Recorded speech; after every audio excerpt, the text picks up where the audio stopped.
لو أنزلنا هذا القرآن على جبل لرأيته خاشعا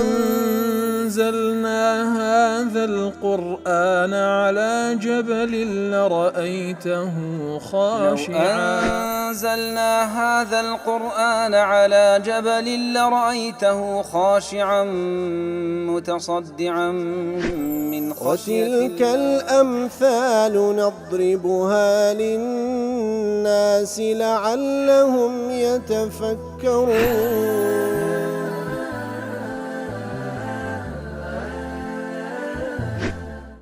الحمد لله والصلاة والسلام على رسول الله وعلى آله وصحبه ومن والاه. السلام عليكم ورحمة الله. برزان خوش حارم لواني 1129 لوانا كاين تفسير القرآن بيروز بيم وخزمتان فمن بست رزامدي رب العالمين وهي دائم إيوه آزي السودي لول بقرن. أعوذ بالله من الشيطان الرجيم. بسم الله الرحمن الرحيم. بل كذبوا بما لم يحيطوا بعلمه ولما يأتهم تأويله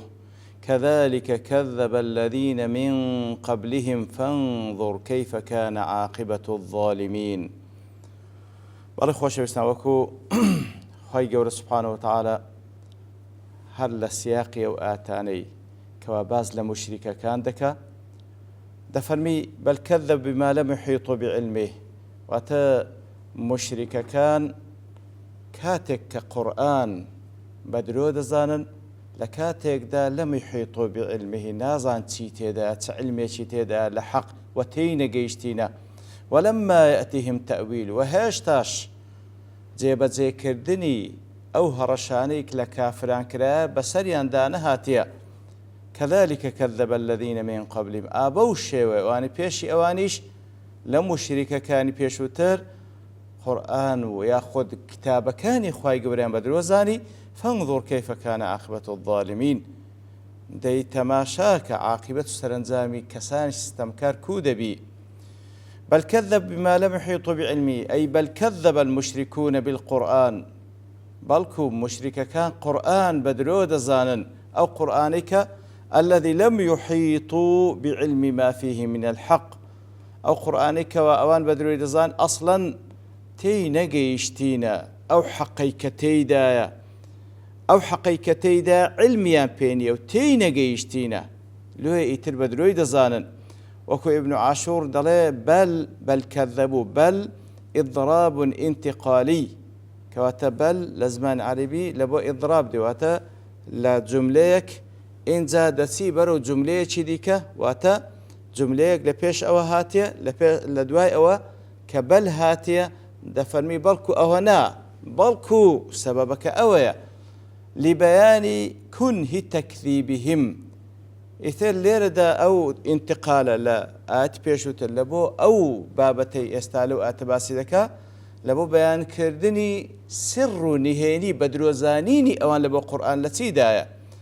وأن حالهم في المبادرة بالتكذيب قبل التأمل أعجب من أصل التكذيب كواتا حالي أوان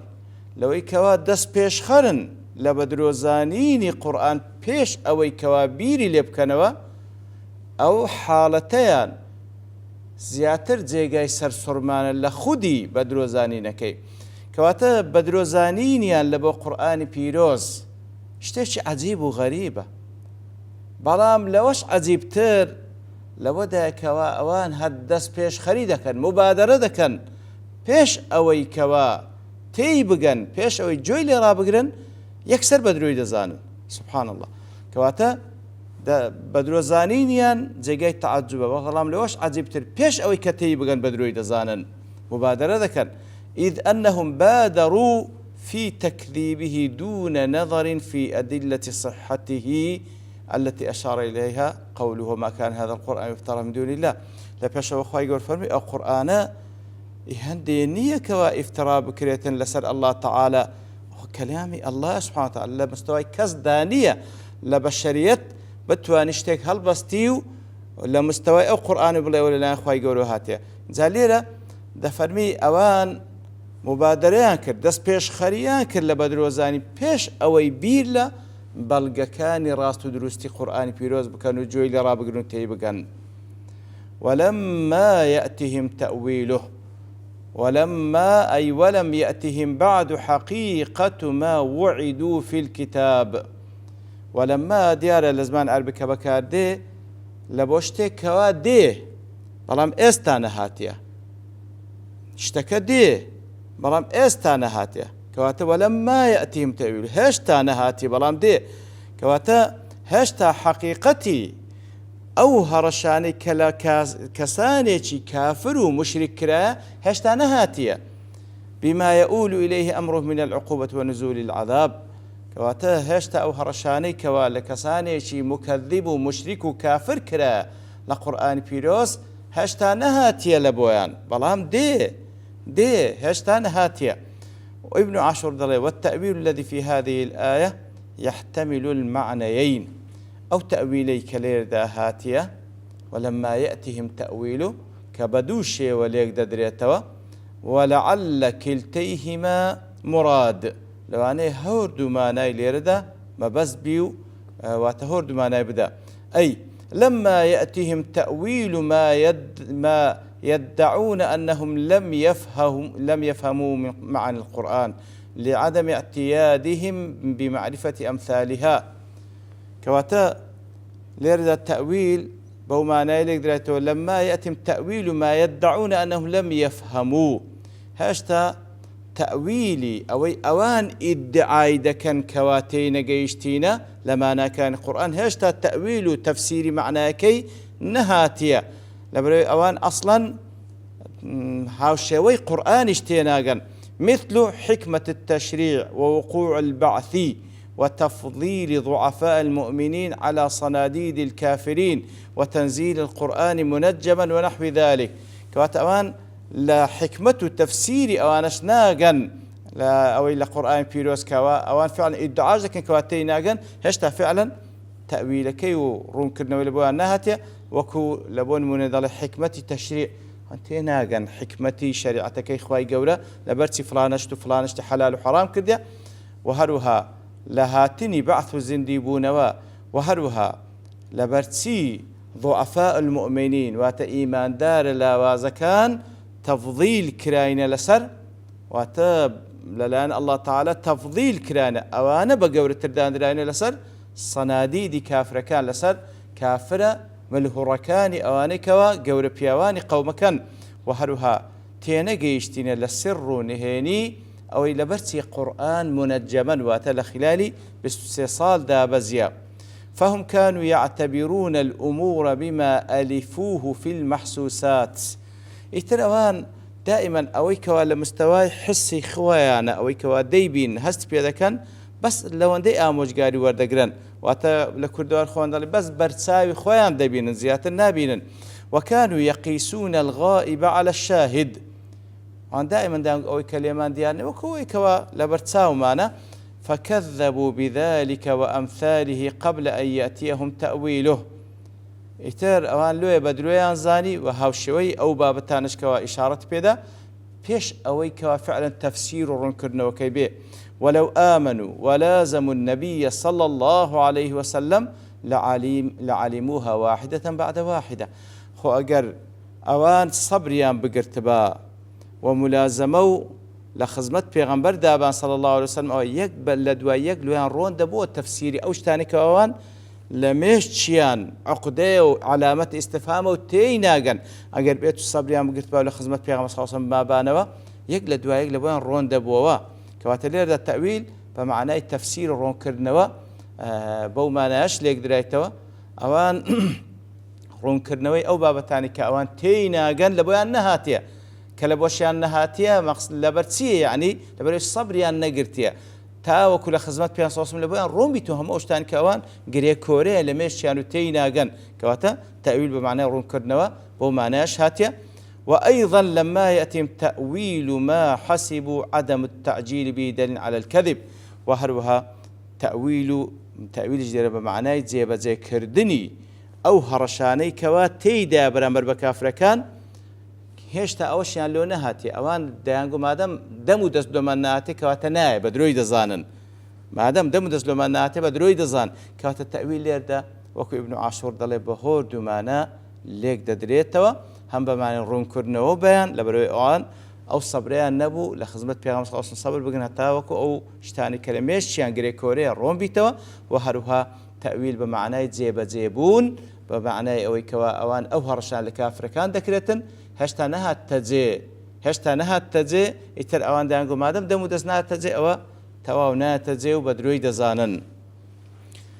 لا تفسير سعيد ضل في هذا دليل على التثبت في الأمور كاتا لو بشأت أو وردجيرك كبيوستا إنسان تثبت بك واتا صبر بقري تأني بك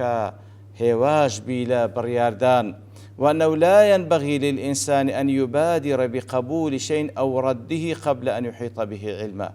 وهو إنسان بيوستا مبادرة نكا دس بيشخري نكا بلا نكا لەوەرگرتنی شتێک یان لە ڕەتکردنەوەی پێش ئەوەی کەوا علمی پێ هەبی ئینسان پێویستە لەسەر خۆبی حاڵەتەکەی تێبگە ئەو جا قبولی بکە یاخود ڕەدی بکاتەوە. لە مەجموعی فتاوای ابن تیمیە ڕەحمەتی خوای لێبی دەڵێ ففرق بين الإحاطة بعلمه وبين إتيان تأويله كوات لێردا خوای گەورە دوو شتی باس کردە کە لێشیان جودا کردووە. یەکەم ئەوانە ئیحاطەیان بە عیلمەکەی نەکردواتە جوان تێنەگەیشتین لە عیلمەکەی و هەروها ئەوەی جیا کردەوە لە بەیانی ئەوەی کە هاتنی تەویل و جێبەجێبوونی قەزەکەی کەواتە دوو شتی لێک جیا کردەوە لێرە پەیبردن بە عیلمەکەی تێگەیشتن لە عیلمەکەی و هەروها حاڵەتی دووەمیش جێبەجێبوونی ئەو شتانی کە تێیدا. فتبين أنه يمكن أن يحيط أهل العلم والإيمان بعلمه ولما يأتيهم تأويله كواتا ليردا أو دوشتكري زياكتو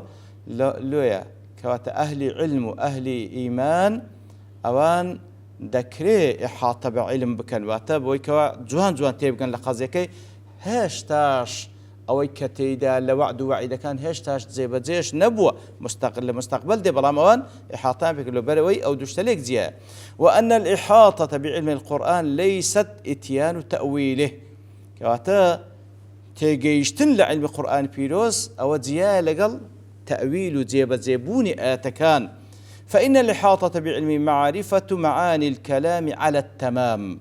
كواتا الإحاطة بعلميتيا أو كوا معناي كلامكي بالتواوتي تيبقي. وإتيان التأويل نفس وقوع المخبر به بلام تأويلك ليردا أو بمعنى ليك دايتو كقلت من بدو معنى ده تأويلكي بريتيلا ئەو شتێک کە خەبەری پێدرایە لە قورئانی پیرۆز لە وعد و لە وەعید هێشتا ڕووی نەدایە. کاتە ئەهلی علم تەواو تێ دەگەن بەڵام هێشتاش زۆر وعد و وەعیدی خوای گەورە سوبحانەهو وتەعالا کە لە قورئانی پیرۆز بەرامبەر بە ئیمانداران بەرامبەر بە کافران باسی کردێ هێشتاش بە چای خۆیان ناندیتێ بەڵام دێ ئەوانیش یەقینیان پێ هەیە. هەروها لە مەجموعی فتاوە دەڵێ ئەو ئاتەذەم لمن كذب بما لم يحط بعلمه لێرداوە زەم و گلەییە لە کەسانێک کەوا شتێک بە درۆ دەزانن کە هێشتا علمیان پێ نییە. فما قاله الناس من الأقوال المختلفة في تفسير القرآن وتأويله أو كوا خلشي ديلين لو لتفسير قرآن بيروزو لليكدانوي ماناكي كاتكوا بابلين اختلاف لنوانيان داهي ليس لأحد أن يصدق بقول دون قول بلا علم. كاتلويا كاتكوا دربار قرآن بيروز دربار آياتك چەندین ئەقوالی تێدا هەیە لە بۆ کەسێک نییە کەوا بڵێ فلانە قەول ڕاستە و ئەوی دیکەشیان ڕاست نییە بەبێ ئەوەی کەوا علمی پێ هەبی کەواتە پێویستە علمی پێ هەبی با بڵێن تێبینی بکە پێویستە لێی ورد بیتەوە ئەوجا بزان کامەیان لەگەر بەڵگەکان و لەگەڵ ڕوحی قورئان و مانای قورئان پیرۆز دەگونجێ نەک هەرەوها بڵێ فلانە ڕاستە و فلانە ڕاست نییە. وهذا لا يمكن إلا إذا عرف الحق الذي أريد بالآية. كواتە لەو حاڵەتەی کوو دەرگەیە ئەوەی کەوا لەنا ئەو ئاراء مختلفانە کامێ ڕاستە پێویستە بزانی ئەو حەقەی کەوا تێیدا مەبەستە لەو ئاتە چییە بیناسی فيعلم أن ما سواه باطل. كاتكوا حقك ناسي كوا مەبەست لەو قورئانە ئەو حەقەیە لا ناسيني حقك ئیتر باطلەکەت لبو بديار ذكوي. وأما إذا لم يعرف معناه ولم يحط بشيء منها علما فلا يجوز له التكذيب بشيء منها. كوات أجر مانا كي نزاني حقته كي نزاني حق كي ناسي لو حالتي لبودنية يكك لوان هل بجير بلوان تكشدرويا. ابن الجوزي دل أو آت إشارة إلا إلى أن من جهل شيئا عاداه أو آت إشارة لبويكوا هر كسيك كزهلي برامبر بشتك بي إتر دجاتي أو اشتدكا كوا زهلي برامبري هي بلام كناسي حقتك اللو بديار كود أو دجاتي نامين إتر ديار آتك اشتتري تيدا ما باس بكين بلام لبر توابوني كالدوستين بابشتواني الله تعالى لواني داتو دينو خزمتي.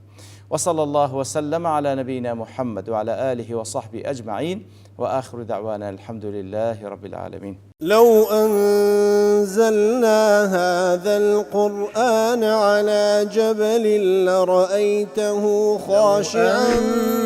أنزلنا هذا القرآن على جبل لرأيته خاشعا أنزلنا هذا القرآن على جبل لرأيته خاشعا متصدعا من خشية الله. وتلك الأمثال نضربها للناس لعلهم يتفكرون.